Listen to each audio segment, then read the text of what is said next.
Olá pessoal do Curiosidades Desvendadas. Hoje estamos prestes a mergulhar no fascinante mundo dos terremotos. Mas antes de começarmos, gostaríamos de lembrar a todos vocês para deixarem um like neste vídeo, se ainda não o fizeram, e se inscreverem no nosso canal para não perderem nenhuma curiosidade incrível que temos a oferecer. Preparem-se para uma viagem emocionante ao coração da Terra, onde os terremotos revelam segredos que vão além da superfície. Os terremotos são eventos naturais de tirar o fôlego que ocorrem quando a Terra decide se manifestar. Eles podem ser assustadores, mas também extremamente fascinantes. Vamos mergulhar em algumas curiosidades que tornam os terremotos um dos fenômenos mais intrigantes da natureza. Um dos maiores enigmas é o que realmente causa um terremoto. Na verdade, a Terra está em constante movimento devido às placas tectônicas, que são como pedaços da crosta terrestre que flutuam sobre o manto. As placas tectônicas são grandes pedaços ou fragmentos da crosta terrestre que compõem a superfície da Terra. Essas placas não são estruturas contínuas, mas sim segmentos que se encaixam como peças de um quebra-cabeça e flutuam sobre o manto terrestre, a camada semifluida localizada abaixo da crosta. O conceito das placas tectônicas é fundamental para a teoria da tectônica de placas, que é a base da geologia moderna. Essa teoria descreve como a superfície da Terra está em constante movimento devido à interação e deslocamento das placas tectônicas. As principais características das placas tectônicas incluem: as placas tectônicas interagem em suas fronteiras, conhecidas como limites das placas. Existem três tipos principais de limites de placas: divergentes, onde as placas se afastam uma da outra; convergentes, onde as placas se movem uma em direção à outra; e transformantes, onde as placas deslizam uma ao lado da outra. As interações nas bordas das placas tectônicas são responsáveis pela formação de muitas características geológicas importantes, como cadeias de montanhas, fossas oceânicas, vulcões e terremotos. Por exemplo, as montanhas do Himalaia estão sendo formadas pela colisão das placas tectônicas indiana e eurasiática. As placas tectônicas não estão fixas, mas estão em constante movimento. Elas podem se afastar umas das outras, como as placas na Cordilheira Mesoatlântica, ou podem convergir, como as placas na região do Círculo de Fogo do Pacífico. O movimento das placas tectônicas é impulsionado pela convecção do manto terrestre, que é o movimento do material rochoso quente e semifluido no interior da Terra. Esse movimento cria correntes de convecção que arrastam as placas tectônicas em diferentes direções. A interação das placas tectônicas é responsável por grande parte da atividade geológica na Terra, incluindo a formação de terremotos, quando as placas se movem e liberam energia acumulada. Em resumo, as placas tectônicas são blocos individuais da crosta terrestre que flutuam na superfície da Terra e desempenham um papel fundamental na formação da paisagem geológica do nosso planeta. Seu movimento e interação são os principais motores por trás de muitos dos fenômenos geológicos que observamos, incluindo terremotos, vulcões e a criação de cadeias de montanhas. Quando essas placas colidem, se afastam ou deslizam uma sobre a outra, a energia acumulada é liberada sob a forma de ondas sísmicas, que são vibrações que se propagam pelo interior da Terra e causam tremores. Ondas sísmicas são vibrações ou perturbações que se propagam através da Terra em resposta a eventos como terremotos, erupções vulcânicas, explosões ou outras atividades que gerem energia sísmica. Essas ondas são uma parte fundamental do estudo da sismologia, que é a ciência que estuda os terremotos e a estrutura interna da Terra. Existem dois tipos principais de ondas sísmicas: ondas P, ondas primárias. São as mais rápidas e, portanto, as primeiras a serem registradas em sismógrafos após um terremoto. Elas são ondas de compressão que se propagam em todas as direções, incluindo através de sólidos, líquidos e gases. As ondas P são capazes de se mover através do manto da Terra e até mesmo do núcleo, embora com alguma refração devido às mudanças nas propriedades do material. Ondas S, ondas secundárias, são mais lentas que as ondas P e seguem após as ondas P. Elas são ondas de cisalhamento que se propagam apenas através de materiais sólidos. Quando as ondas S atingem uma região líquida, como o núcleo externo da Terra, elas não podem se propagar e, em vez disso, são absorvidas ou refletidas. As ondas sísmicas são cruciais para entender a geologia e a estrutura interna da Terra, pois sua velocidade e comportamento variam dependendo do tipo de material que encontram em seu caminho.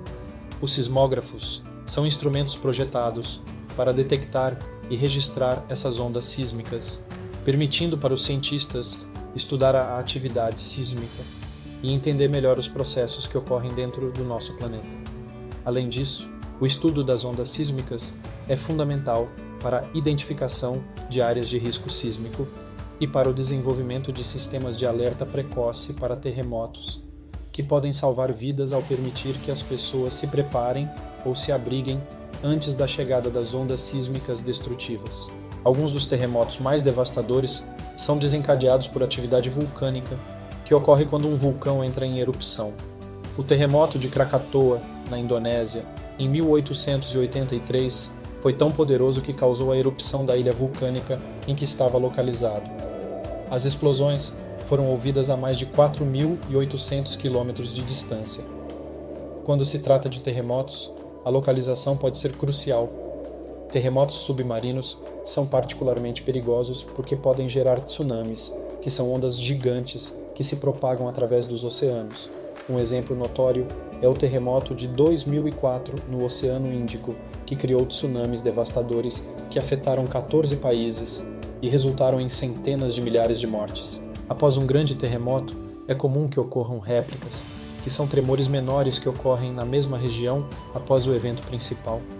Durante a série de terremotos de Kumamoto, no Japão, em 2016, houve mais de 1.700 réplicas em apenas uma semana, mantendo a população em constante alerta. O maior terremoto já registrado foi o de Valdívia, no Chile, em 1960. Esse evento não apenas causou estragos no Chile, mas também desencadeou tsunamis que afetaram áreas costeiras distantes, com uma magnitude de 9,5 na escala Richter, que é uma escala usada para medir a energia liberada por um terremoto. A escala Richter, também conhecida como magnitude Richter, é uma escala logarítmica usada para medir a magnitude, ou seja, a energia liberada por um terremoto. Foi desenvolvida em 1935 pelo sismólogo Charles F. Richter e o engenheiro Benno Gutenberg, e desde então tornou-se um método padrão para avaliar a força dos terremotos. A escala Richter atribui um único número, conhecido como magnitude, a um terremoto específico.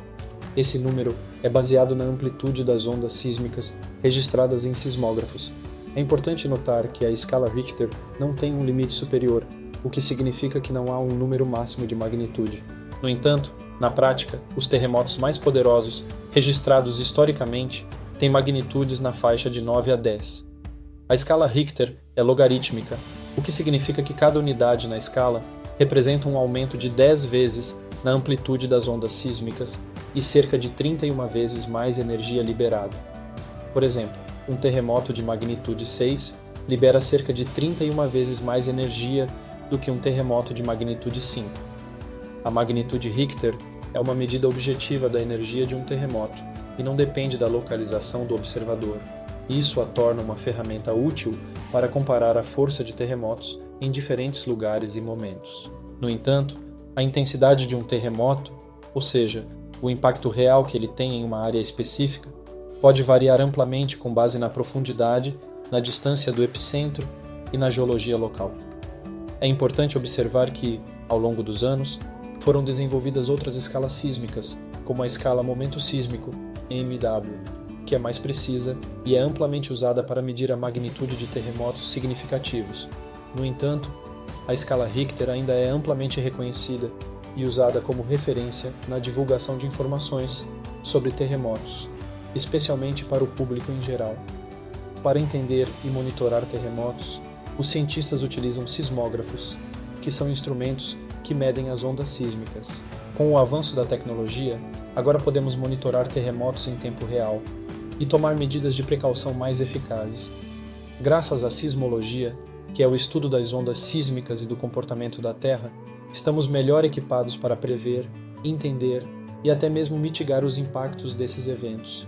No entanto, a previsão precisa de terremotos continua sendo um desafio. Em 1975, um projeto de previsão de terremotos em Haisheng, na China, permitiu a evacuação de milhares de pessoas antes de um terremoto devastador, salvando vidas. No entanto, a previsão continua sendo um campo de pesquisa em constante evolução. A arquitetura e a engenharia de construções em áreas propensas a terremotos desempenham um papel crucial na minimização de danos e na segurança das pessoas. Estruturas como o edifício Taipei 101, em Taiwan, são projetadas para resistir a terremotos, usando técnicas como isoladores sísmicos, que são dispositivos que ajudam a absorver a energia dos tremores. Em resumo, os terremotos são eventos incrivelmente complexos e misteriosos que continuam a desafiar nosso entendimento. São eventos que nos lembram da imprevisibilidade da natureza e da importância de estarmos preparados para enfrentar seus desafios. Esperamos que essas curiosidades tenham aumentado seu fascínio pelos terremotos e sua compreensão sobre esses eventos impressionantes que moldam nosso planeta. Se vocês desejam explorar mais sobre esse tópico ou têm outras curiosidades, não deixem de deixar um like e se inscrever no nosso canal Curiosidades Desvendadas. Continuem a explorar o desconhecido, pois o mundo natural está cheio de maravilhas e mistérios fascinantes. Até a próxima!